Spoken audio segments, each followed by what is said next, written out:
नमस्कार दोस्तों, आपके अपने चैनल धर्मभेदी में आपका स्वागत है। कैसे हैं दोस्तों आप सभी? आशा करती हूँ सभी कुशल मंगल होंगे। ये बताने के लिए नीचे दिए हुए कमेंट बॉक्स में हरि ओम जरूर लिखें। दोस्तों, आज का ये वीडियो जो है एकादशी पे आधारित है, यानी आषाढ़ माह में आने वाली एकादशी को हम देवशयनी एकादशी कहते हैं। आज की इस वीडियो में हम इसी एकादशी के बारे में बात करेंगे कि देवशयनी एकादशी कब है 2023 में, और ये देवशयनी एकादशी क्यों इसका व्रत रखा जाता है, इसका क्या महत्व होता है, और देवशयनी एकादशी का शुभ मुहूर्त क्या है, पूजा की विधि क्या है, ये सारी बातें आज की इस वीडियो में मैं आपको बताऊंगी। तो वीडियो में बने रहिए। वीडियो पसंद आ जाए तो वीडियो को लाइक कीजिए। जो चैनल पर पहली बार आए हैं चैनल को जल्दी से सब्सक्राइब कर ले, ताकि इस तरह की और ढेर सारी जानकारियाँ आप तक सबसे पहले पहुँचे। तो दोस्तों, सबसे पहले मैं आपको ये बता दूँ कि आषाढ़ माह में आने वाली एकादशी को हम देवशयनी एकादशी कहते हैं। देवशयनी एकादशी का, ऐसी हर एकादशी का अपना एक विशेष महत्व होता है। इस एकादशी का विशेष महत्व इसलिए हो जाता है क्योंकि इस एकादशी में पौराणिक कथाओं के अनुसार भगवान विष्णु जो है वो गहरी निद्रा में चले जाते हैं, यानी 4 महीने तक वो निद्रा में यानी शयन। इसीलिए इस 4 महीने को चतुर्मास का महीना भी कहा जाता है, और कोई भी शुभ कार्य इन 4 महीने में नहीं होता है, क्योंकि जैसा कि आप सभी जानते हैं कि जो भगवान विष्णु हैं हमारे पालन करता है, सृष्टि को चलाने वाले हैं। अगर वो मुद्रा में चले जाते हैं, शयन मुद्रा में चले जाते हैं, निद्रा में चले जाते हैं और शयन काल में चले जाते हैं, तो सृष्टि में कोई भी शुभ कार्य तो संपन्न हो ही नहीं सकता है। तो इसीलिए इस एकादशी का विशेष महत्व हो जाता है। तो इसीलिए इस एकादशी को हम देवशयनी एकादशी कहते हैं। और 4 महीने बाद जब भगवान विष्णु जागते हैं और जब सारे शुभ कार्य आरंभ हो जाते हैं, उसी समय हम 4 महीने के बाद देव उठानी करते हैं। उस एकादशी को देव उठानी एकादशी कहा जाता है। तो उसका देव उठानी का वीडियो मैंने पहले भी डाला है, और आगे भी आने वाले समय में मैं आपको जब 4 महीने बाद देव उठानी पे एक वीडियो फिर डालूंगी। तो चलिए आज एकादशी के बारे में बात करते हैं। देखिए, एकादशी का एक विशेष महत्व होता है। सबसे पहले तो ये जान लीजिए, इस साल यानी 2023 में देवशयनी एकादशी 29 जून को 3:18 से सुबह शुरू हो जाएगी और 30 जून 2:42 तक रात तक रहेगी। तो बिना संकोच के आप 29 तारीख को ये व्रत धारण कर सकते हैं, यानी इस व्रत का संकल्प ले सकती हैं। व्रत का जो पारण होगा अगले दिन 30 तारीख को 1:48 से शुरू हो जाएगा और 4:36 तक शाम तक ये रहेगा।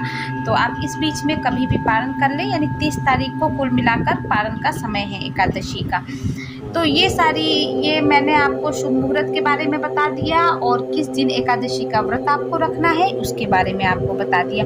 अब इस व्रत में हमें विशेष रूप से किन बातों का ध्यान रखना है ये मैं आपको बता देती हूँ। ध्यान से सुनिएगा। जिसको भी इस व्रत का संकल्प लेना है या ये व्रत करना चाहते हैं, वो लोग एकादशी से एक दिन पहले ही तुलसी के पत्ते अवश्य ही तोड़ के रख ले, अपने घर में तैयारी कर ले।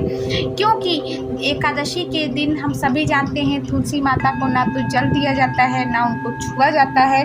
तो इसीलिए तुलसी के पत्तों को पहले से ही तोड़ के रख ले, क्योंकि विष्णु भगवान के भोग में तुलसी के पत्तों का विशेष महत्व होता है। उसके बिना उनके पूजा का फल आपको बिल्कुल भी नहीं मिलेगा, उनका पूजा सफल नहीं होता है। और दूसरी जरूरी बात, एकादशी के दिन कभी भी भूलकर किसी भी भगवान को अनाज का भोग ना लगाएं। यानी आप जैसे अक्षत भी चढ़ाते हैं भगवान को, तो कभी भी किसी भगवान को अनाज, किसी भी तरह के अनाज का भोग नहीं लगाना है। मेवा, मिश्री, ड्राई फ्रूट, किसी भी चीज़ का आप भोग लगा दीजिए, मिठाई का लगा दीजिए, मगर अनाज का भोग आपको नहीं लगाना है। केवल विष्णु भगवान को ही नहीं, बाकी किसी भगवान की भी आप पूजा करते हैं तो एकादशी को अनाज का भोग ना लगाएं। तो ये हो गई ध्यान रखने योग्य बातें। सुहागिन महिलाएं इस बार विशेषकर ध्यान रखें कि एकादशी इस बार गुरुवार को पड़ रही है। गुरुवार भगवान विष्णु का दिन होता है, तो इसीलिए इस एकादशी का विशेष महत्व बन जाता है। ये एकादशी बहुत ही शुभ योग में बन जाता है। तो आप उस दिन, वीरवार है यानी गुरुवार का दिन है, तो गुरुवार को जो महिलाएं हैं जो व्रत रखना चाहती हैं वो एक दिन पहले ही अपना सिर धो ले। उस दिन, गुरुवार के दिन सिर धो के कभी इस व्रत का संकल्प ना लें। एकादशी के दिन अगर आप ये सोच रही हैं कि सुबह सिर धो के स्नान करके हम व्रत का संकल्प ले लेंगे, तो ऐसा मत करिए। आप एक दिन पहले ही अपना सिर धो लीजिए, उसके बाद व्रत का संकल्प लीजिए, क्योंकि गुरुवार को एकादशी पड़ रही है। तो चलिए अब मैं आपको पूजा विधि बता देती हूँ। विष्णु भगवान जब शयन काल में चले जाते हैं तो हमारा कोई भी शुभ काम नहीं होता है, ये हम सभी जानते हैं क्योंकि वो पालन करता है। तो इनकी पूजा विधि, एकादशी की जैसे पूजा आप हर एकादशी में करते हैं भगवान विष्णु को के इस दिन जो है भगवान विष्णु की पूजा जो की जाती है वो तो कोई भी धातु के जो बने विष्णु भगवान होते हैं उनकी पूजा अर्चना करने का विधान है। अगर आपके पास नहीं है धातु के बने तो कोई बात नहीं, क्या कर सकते हैं, आपके पास मूर्ति है, उनकी उसी मूर्ति की आप पूजा कर लें। और पूजा की विधि ये है कि उस दिन भगवान विष्णु को सुबह उठकर खुद स्नान आदि करने के पश्चात पूजा कक्ष को साफ कर लें आप अच्छे से गंगा जल छिड़क के।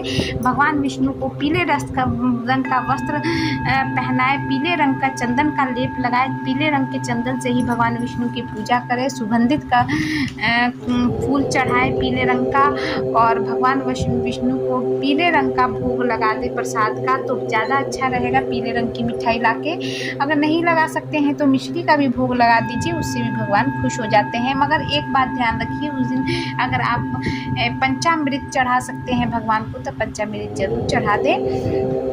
और एकादशी की कथा एक होती है, उसकी कथा आप सुन ले तो ज़्यादा अच्छा रहेगा।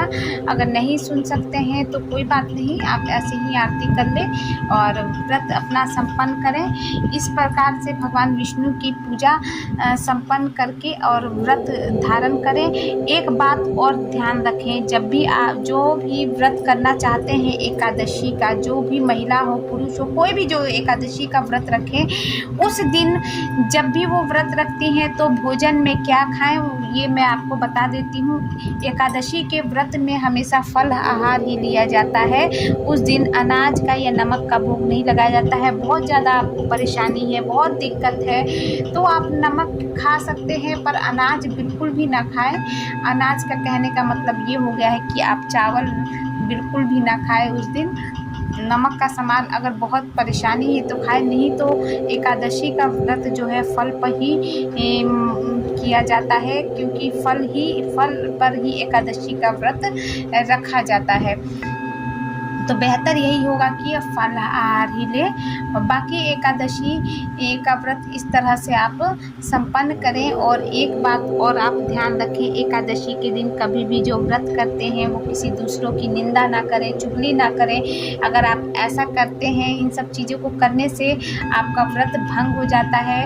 और मैं महिलाओं से कहूँगी, सुहागिन महिलाओं से कहूँगी कि वो उस दिन ब्रह्मचर्य का पालन करें और एक दिन पहले से ही रात को आप जो व्रत करना चाहती हैं वो अनाज यानी चावल ना खाएं। और एकादशी के दिन ब्रह्मचर्य का पालन करें, किसी की निंदा ना करें, नहीं तो उससे भी आपका व्रत जो है भंग हो जाता है। तो नमस्कार, अगर वीडियो पसंद आए तो वीडियो को लाइक कीजिए और चैनल को सब्सक्राइब कर लीजिए। मैं फिर आऊँगी नए वीडियो के साथ, नए उपायों के साथ। तब तक आप अपना प्यार मुझ पे ऐसे ही बनाए रखें।